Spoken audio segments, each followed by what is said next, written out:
Welcome back to another episode of We Don't Know What to Watch, the podcast where two guys watch random movies on the internet and then talk about them. And with me is the amazing, the incredible, the Colin Farrell to my Robert Pattinson, Kyle Mulford. That one's a bit of a stretch. And I'm Noah Saturn. How are you? I don't know. I'm as handsome as Colin Farrell. That's for sure. I'm doing good. Today's episode was brought to you by the CIA, or was it? Yes, and I always kind of like how in movies and TV the CIA is always like amazing. They always do really good stuff, and they're like always helping people. But then when you really look at the history of the CIA, they're not very good at their job. Yeah, but like you said, for movies, it makes for cool movies. That and the FBI. So, what is this movie about? This is The Recruit, where Colin Farrell. I suppose that's good to know too. The title. Yes, The Recruit. Where Colin Farrell plays a guy named James Clayton, and he's just sort of a young man, kind of burnout, really did all his relevance, just trying to work and making software programs, gifted programmer, computery stuff, and then he gets approached by Al Pacino playing a guy named Walter Burke, who is like a recruiter and a trainer for the CIA, and it's about their relationship as Colin Farrell decides that, hey, maybe the CIA thing could be a pretty good gig. That's about it. Yeah, so I guess it's a training montage film, but also they try and throw more twists in. Hey, that's kind of about it. When this movie started, when it first opened up, well, after the credits, where it's like you've got credits of like this, dramatic music, and there's pictures of, oh, there was a plane crash, and this boy's father died, who worked for Shell Corporation or the Shell Oil Company, and all this stuff, and then you get in the movie, it's like it really doesn't have anything like that's. I guess maybe that'd be the MacGuffin of the film. Mm-hmm. This is what happened to this. Is what happened to his father. Yeah, because it kind of prompts him through the plot of the movie, but never really goes anywhere. Yeah, so that's the basic plot. And one thing I liked at the beginning when he's talking to like Al Pacino at a bar, and that Pacino's just trying to be like, nothing is as it seems. Always look closer. You might always be being watched. He just does a magic trick. Yeah, he rips up a newspaper and then says, ta-da, it's not ripped up. Mm-hmm. By the way, those pictures at the beginning apparently were actual pictures of Colin Farrell and his father. Nice. So, yeah, I like that he's when he did that trick in the bar, I wrote down in my notes, Chekhov's ripped newspaper? Oh, absolutely. It should have come back in the later... Should have saved Colin Farrell's life at the end. I mean, it was kind of in the fact that like he was just showing it was just an illusion, like that's not actually what happened, and like everything in this movie is like, is that really happening? No, it's not really happening. But yeah, he kind of recruits Colin Farrell, which the opening this movie is Colin Farrell and his friends going to, and he's like late for going to show this new program, Spartacus, with the first A, B, and the at symbol, nice, because it's a computer thing. Yeah, it's a computer thing, and it's a bunch of kids showing this to like an MIT thing. It's like a computer convention or something, expo or something like that, and they show this to a guy from MIT, and like I was like, oh boy, are we getting like hackers territory here? I was hoping so. I thought we were watching Hackers for a minute. It's like, watch this. I can take over every monitor in this room. But yeah, then he gets recruited, and of course there's a girl played by Bridget Moynihan. He kind of falls for her. What I did like about him falling for her is it's such a cliched thing, but the movie also says, haha, it is cliched. Watch what we did here. Yeah.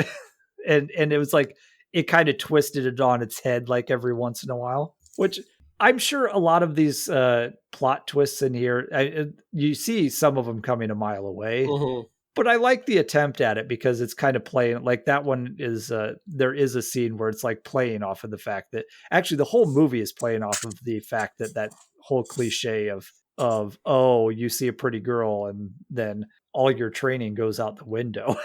Mm-hmm. And they use that cliche kind of as a plot point. Yeah, true. Which I thought was a really interesting way to do that. So, I the biggest thing, this movie reminded me of the Bourne Identity, because like, Bourne Identity was like a right around the same time, and also is about spies and tries to take a more grounded, realistic take than what you'd see in James Bond, for an example. Yeah, I can see that. And yeah, the training goes on for quite a while. Like the majority, like 3/4 of the movie is basically, are they still in training or is this real? Are they still in training or is this real? Mm-hmm. And then it ultimately leads to one of them getting recruited as a knock, which is a non-official cover agent. And I guess of all my years watching Mission Impossible movies, I don't know if I really knew it just stood for non-official cover. Mm-hmm. But then there's the ultimate twist at the end is pretty telegraphed from far away. Mm-hmm. Yeah, this movie was really kind of depends on, you have to like these characters for to follow them through this twist, because I felt like it did drag somewhat during the training sequences. Because in this kind of movie, they train for a while, then they go on a mission. I guess, kind of almost like the Rocky formula. Yeah. It's all about, training and getting ready for this big effort. But this one tries to insert a bunch of twists, which which at least for me, instead of making it more interesting, just kind of made annoying. Yeah, and I think you hit the nail on the head where it's like there aren't a lot of actual montage sequences, but the movie itself felt like a montage. Mm-hmm. Which is really weird and like hard to describe, but like I think it really kind of did. But yeah, you do have to like the characters, and I enjoyed Colin Farrell and Al Pacino's performances enough. I liked the I like that when they were doing the shooting training and he hits like all bullseyes on his target and he comes back as like Nintendo. I'm like, yeah, because Duck Hunt taught you. Everyone knows Duck Hunt and Super Scope are, of course, the most accurate gun simulations ever. Oh, and then there was one scene in the where I don't want to say too much to spoil the plot twist, but there's one scene where someone's in a car and the other guy's like, "Oh yeah, this was all it's all fake. It's nothing's as it seems," and those weren't even real bullets in your gun. And at that point, and when you watch, like if anybody watches this, you're going, then frickin' pull the trigger. Like, Yeah, call his bluff. Just do like, it. It was like he's either telling the truth and it's blanks in the gun, or he's lying and he's a bad guy. So it's like, pull the trigger. Mm-hmm. I was sitting there like watching the movie going, pull the trigger, you idiot. Like, it's a win-win situation for you. Yeah, that did kind of seem like a bit of a, I guess, a bit of a more, like I said, more kind of frustration with the plot. It almost feels like this movie needed to be one step ahead of you. But for whatever reason, I just couldn't quite get into it. Maybe some of the characters weren't quite as interesting enough for me to follow all the way through, because Colin Farrell's character doesn't really have that much of a personality. Yeah, it's all his I want to know what happened to my father thing. Mm-hmm. And that's his only driving force. That and he likes the girl. So, what more do you need? Yeah, and there isn't much more to that. This movie came out in 2003, and there is one thing that dated it. He's in an apartment or a hotel or something like that, watching TV, and the Man Show is on with Adam Carolla and Jimmy Kimmel. I wonder what that was. And I saw that, and before I looked up what year this movie came out, I was like, this has to be like somewhere between 2002 and 2005. Mm-hmm. The Man Show ran from like 99 to 2014 or something like that. I looked up, but I was like, it was at its height of popularity in like the early 2000s. I was like, this has got to be in one of those years, because if they used that clip, and I looked at it, I was like, yep, the movie came out in 2003. Nice. But yeah, that was just one of those things where I was like, oh, that kind of dated the movie right there. It's okay. They made like a very obvious 9/11 comment pretty early on too. Oh, I don't know if I missed Yeah, that. so very so that was like, well, this is 2003. It's very post 9/11. And the clip that they were watching from the Man Show was it was called Man Ponds. Was what they were talking about. Oh yeah. Yep. It was like a fake commercial. Yeah, I don't know if there's what else I need to say about like the plot of this movie is because I didn't mind the movie, so I don't want to give away any of the plot points or any of Mm-hmm. the twists and turns. It's not a fantastic movie. I think it could have been paced a little better, but overall, I think even though there wasn't too much dimension to Colin Farrell's character, I did like him and Al Pacino playing off each other. Mm-hmm. And it's one thing to note about this is that this is one of Colin Farrell's early movies. This is when he was first breaking out as a star. Nice. This was actually the same year as SWAT and Daredevil. And the only really big movies that he was in before this was in the early 2000s was American Outlaws, Phone Booth, and Minority Report. I forgot about Phone Booth. Oh, see, I saw Phone Booth in the theater, and I loved that movie. Nice. But yeah, he was still kind of making his way as a rising star at this point. I think he had been acting since like the late 90s, but 2000 to 2003 was kind of when he was breaking out. I don't know if Bridget Moynihan has done much other than this. Al Pacino, I don't know if people know him that much. Yeah, arguably one of the most famous and beloved actors of all time. I was interested to know that Roger Donaldson, the name sounded familiar. He's the director of this film, and he directed such classics as Cocktail, Nice. No Way Out, which actually is a good Kevin Costner film, and the Natasha Henstridge film Species. So quite the he's got quite the resume there. There was another joke in here that Colin Farrell was playing poker with a couple of the guys, and he called someone like something about Miami Vice. It might have been because of the way he was dressed or something. He goes, "Come on, Sonny Crockett." Well, trivia is a couple years later, he played Sonny Crockett in Miami Vice.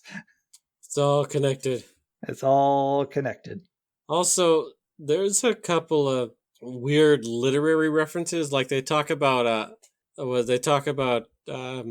believe it's Cat's Cradle. They talk about a Kurt Vonnegut book with Ice Nine. And then at one point, the Al Pacino says, "Who knows what lurks in the hearts of evil men? The shadow knows." Like, okay, well, there's a shadow reference. Just that was a really random reference too. Yes, there was several Vonnegut references because Ice Nine comes from Cat's Cradle, which they mention in there, and then there's the diner scene where he's reading Slaughterhouse-Five. Nice. And then apparently, I think that Breakfast of Champions is also a book by Vonnegut. That is correct. And when he serves Layla the eggs in the morning, he says, "Yeah, this is my dad's eggs and cheese." He called it the Breakfast of Champions. So, like, for some reason, this movie has a bunch of Kurt Vonnegut references. And I'm like, I don't know Vonnegut well enough to know if that has any bearing on any of the plot of this movie.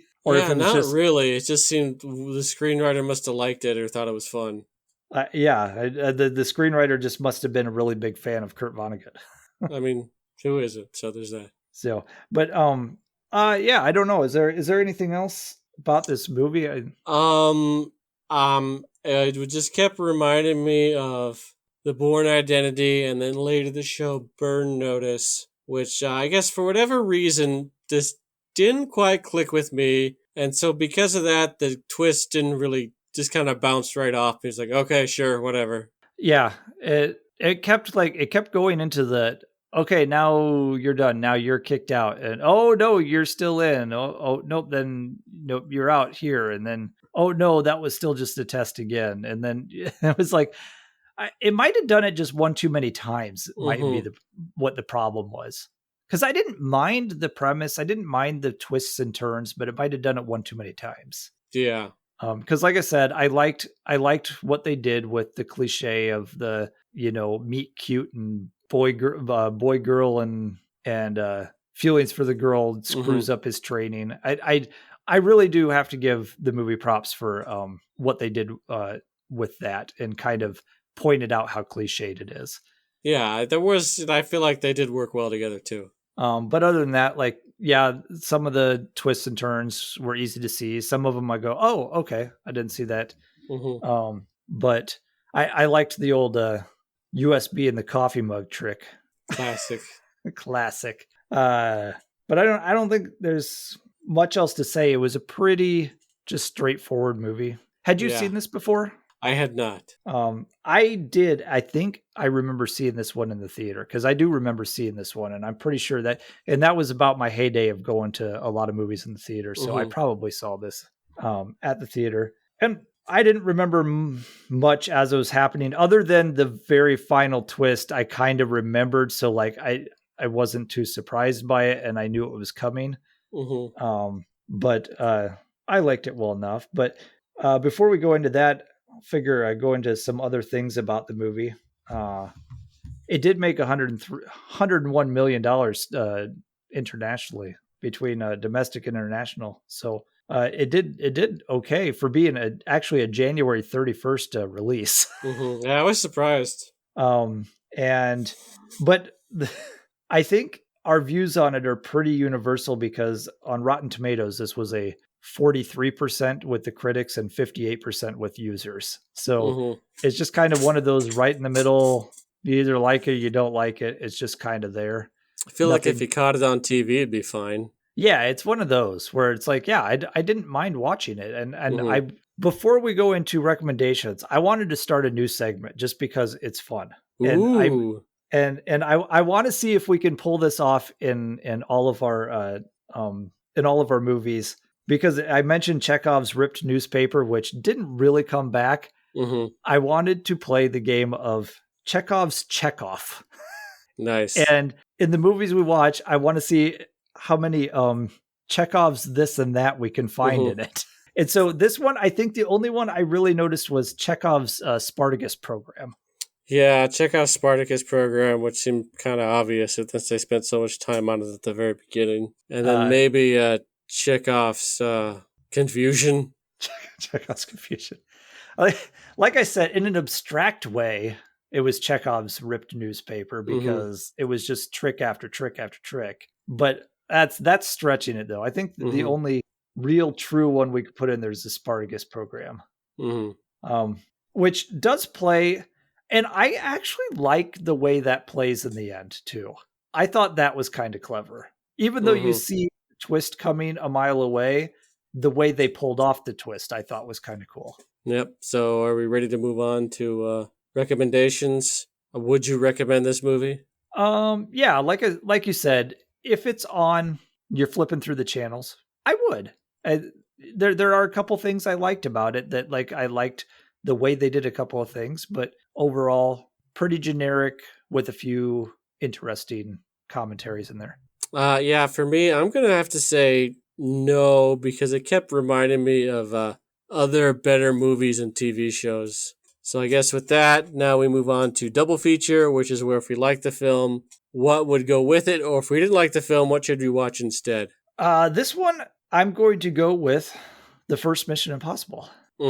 And the first one specifically, because that one had more of the same feel where it's like they're trying to figure out this mystery of who is the bad guy at this, and there's the plot twist and everything.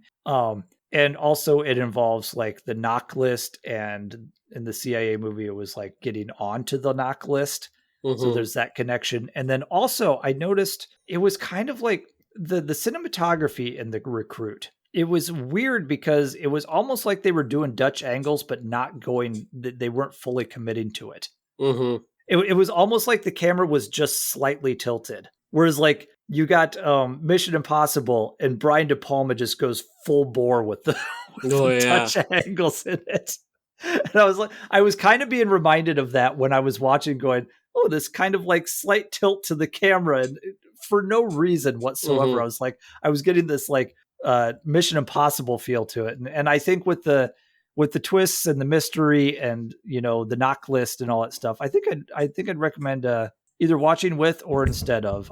I'd go with Mission Impossible. Mm-hmm. Yeah, for me, I'm definitely going to go with instead of, and I'm going to go with the Bourne Identity. I talked about this one before. What I liked about the Bourne Identity is just it felt a bit more grounded. And I always liked how there's almost sort of a more improvisational real life situation with it. And especially in the show Burn Notice, because that show would kind of teach you with all like these kind of spy slash MacGyver techniques and always kind of more stripping away some of the glamour and of James Bond and other type of spy movies. So yeah, for me, my double feature would be watch Bourne Identity instead. Awesome. All right, on to seeing what we're gonna watch next. Where will we go? What will we watch? We'll never know until we spin the wheel. And 70 or better, spin. I'm so excited.